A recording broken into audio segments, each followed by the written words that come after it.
On today's episode of Recruiting Hell, we get in touch with something that's pretty close to the heart of this show.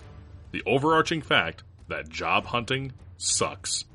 When you're doing something you don't like to do, it wears on you.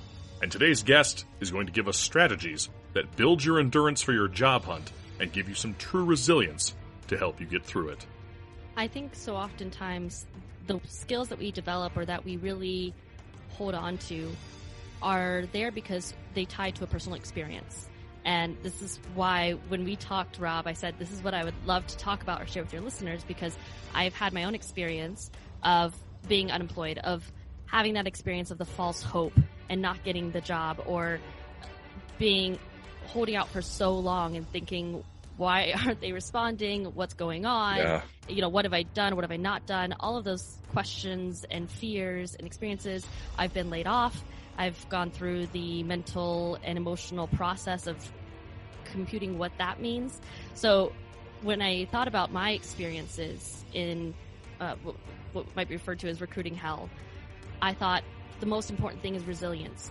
Resilience is not about not experiencing the downsides. It's not about neglecting your feelings. It's not about resisting any negative emotions. It's about the bounce back. It's about how you bring yourself back to a positive state of mind, bring yourself back to hope, keeping your mind on the goal and the intention and not getting lost just because you had a setback. And I think that's why I want to talk about resilience in particular, because yes, it's very important to take self-care, but in reality, we're calling it recruiting hell because it's not a fun process. It's difficult and it's emotionally challenging. And I don't want to neglect or discount the impact of those negative emotions and experiences, but I want to talk about what you can do when you have those and how to perhaps lessen the setback, but also, more importantly, how to get back on track when you experience that.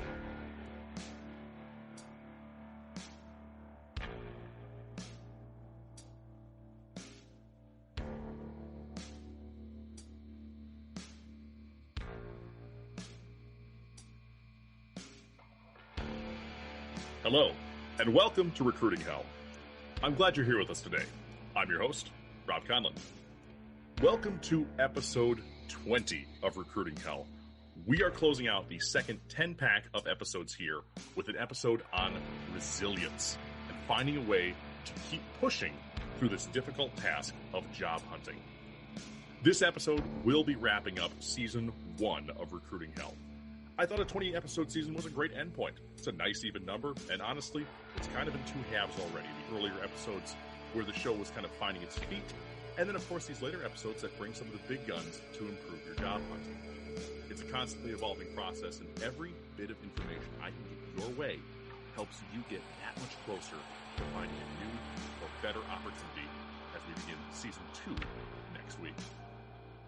Now, before we start, there's a ton of things that happened over the past week or so that made this program bigger than ever.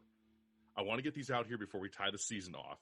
And the first thing first, what do you think of the new look? We've launched with a new logo, a huge thank you to Zane Chowdhury on Fiverr, and of course his Instagram, ZC_visuals.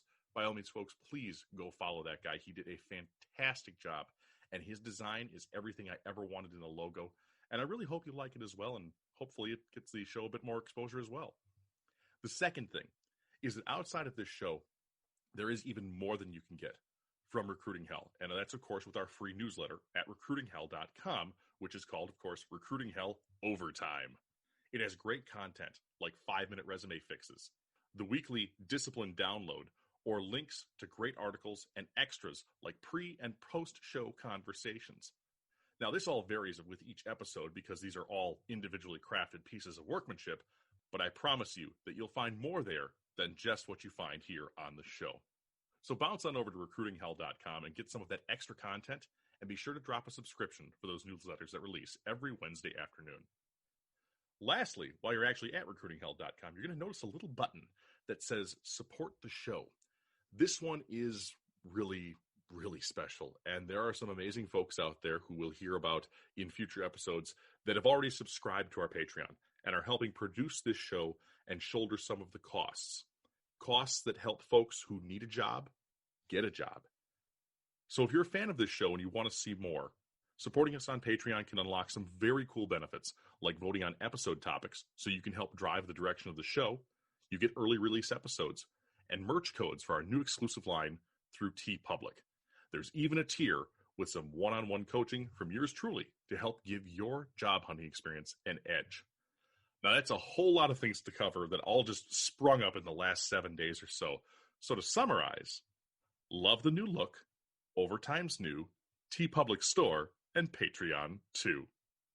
Links in the show description for you to check out. Whew! Now that that's all out of the way, let's talk resilience. Resilience is something that seems to come from the most humble of places or the most striking and terrible of events. If we look throughout history, we find examples of people who are not themselves extraordinary, who made it through events that were extraordinary. We read about people surviving situations that seem so unimaginable in today's civilized society, and they somehow manage to live as close to a normal life as possible afterwards. Hardships leave their mark, and oftentimes it's not a visible one. It's the ability to bear this scar that sets folks apart. Now, while your job hunt may not have you fleeing your home country to escape famine or war, it still puts a tremendous amount of stress upon you and your family. And it's that continuous low-impact stress, day in and day out, that really begins to wear on the mind and body. Watching bank balances trend downward towards zero, or having to say no when you or the kids want something. It's hard, and you don't deserve that. You deserve security in your income and in your livelihood. It's that insidious reality that when you're looking for work, particularly when you're unemployed rather than underemployed, that low-level stress over a long period of time really racks up, and the frustration of being jobless grows daily. It's called chronic stress, and it can be a huge, huge debilitating factor to your life. You need to find ways to combat that. Now, before I introduce our guest, as always, we remember why we're here and why we want to get out of recruiting hell.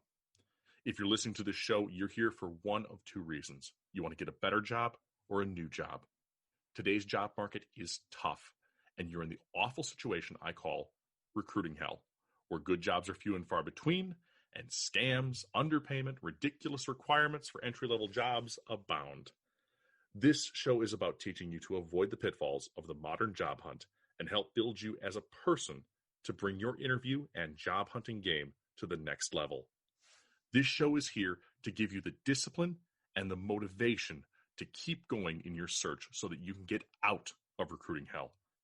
So whether you're on your 200th application, 50th rejection email, or second recruiter ghosting you this week, you are welcome at this table to learn new skills to help you win your job hunt.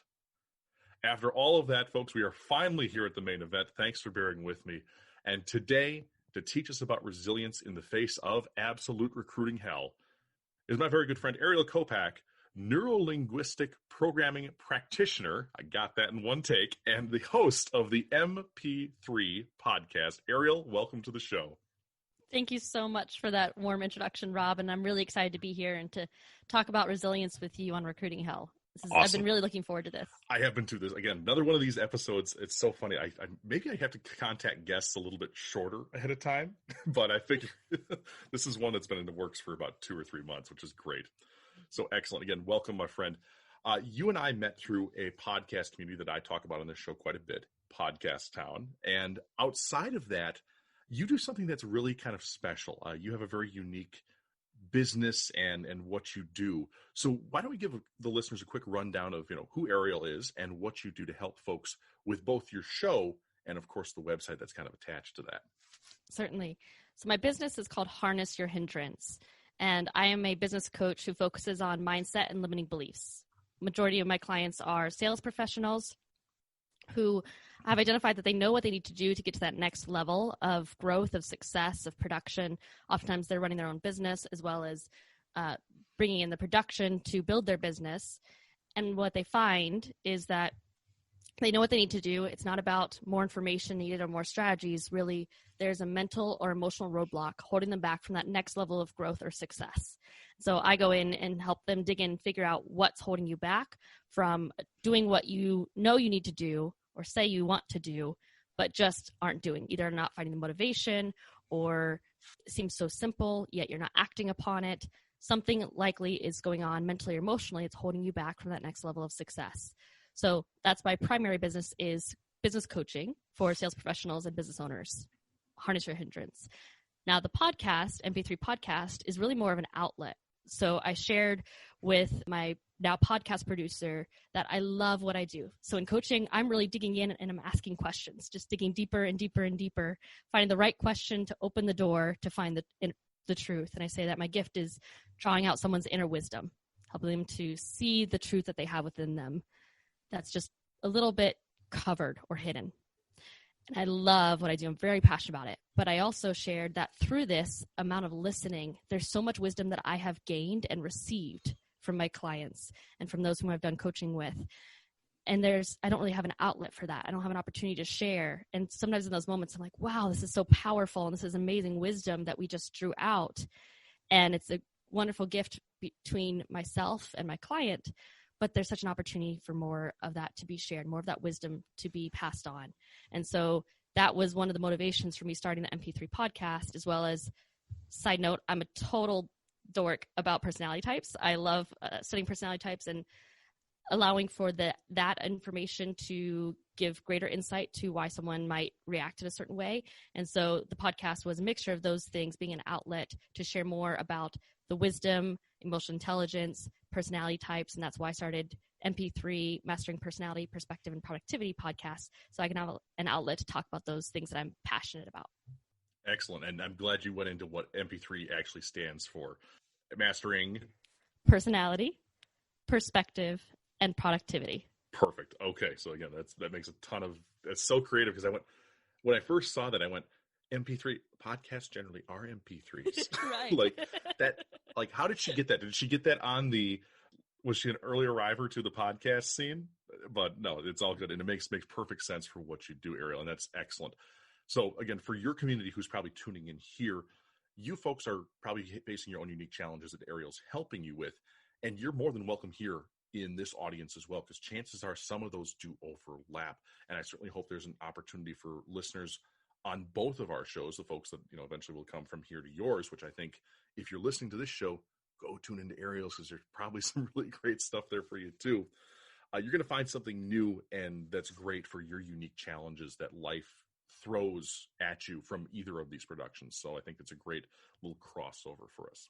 Good deal. Certainly. And I think that nearly everyone at this point knows someone who has been laid off or is in that unemployed state, or who perhaps fears it or is looking for that new job, that new opportunity. I think nearly everyone knows someone in that situation that this could serve. Right. And I think you tapped on something that maybe isn't, that I haven't touched on too much. There's people who are out of work. There's people who are laid off, but there's also the people who have the fear of a layoff. And I think that's something that if you're in a comfortable place at work, having that thought in the back of your mind of what if something bad happens, where do I go? What resources do I get? I think that's really good. We're probably going to focus on that in a future episode, because that's a fabulous, fabulous thought, even though it's a little bit scary. Very real. Mm-hmm. Yes, exactly. Mm-hmm. So we'll jump right into it, Ariel. We organized this episode based around kind of resilience, that idea that was really yours. And I want to jump on that because it's not often that a guest comes to me and says, hey, this is what I want to talk about. But it's definitely something that everyone needs in the face of these unemployment frustrations. And again, that crosses over into the challenges that people face in business and professional life with your listeners. A couple episodes back, actually more than a couple now, we talked about self-care with our resident mental health expert here on the show. Her name is Christine Berry. But resilience is different, and you have some strategies that you've been taught to help build this in people. So what forms the basis of the skills that you're bringing to our attention today? I think so oftentimes the skills that we develop or that we really hold on to are there because they tie to a personal experience. And this is why when we talked, Rob, I said, this is what I would love to talk about or share with your listeners, because I've had my own experience of being unemployed, of having that experience of the false hope